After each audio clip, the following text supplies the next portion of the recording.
मिरज तालुक्यातील मालगाव इथं सुरू असलेल्या 3 पाणी जुगार अड्ड्यावर मिरज ग्रामीण पोलिसांनी अचानक छापा टाकून मोठी कारवाई केली।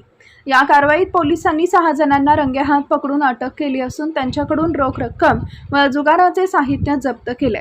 मालगाव येथील तात्यासाहेब आवळे यांच्या मालकीच्या पत्र्याच्या शेडमध्ये काही व्यक्ती बेकायदेशीरपणे 3 पाणी जुगार खेळत असल्याची गुप्त माहिती मिरज ग्रामीण पोलिसांना मिळाली होती। या माहितीच्या आधारे पोलीस पथकाने तातडीने घटनास्थळी छापा टाकला।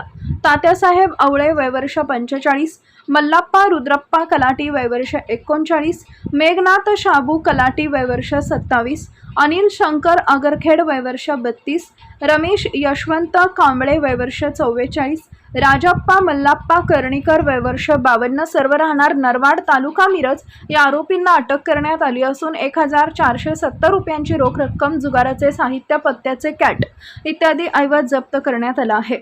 या प्रकरणी मिरज ग्रामीण पोलीस ठाण्यात संबंधित आरोपींविरुद्ध गुन्हा दाखल करण्यात आला असून पोलीस पुढील तपास करत आहेत।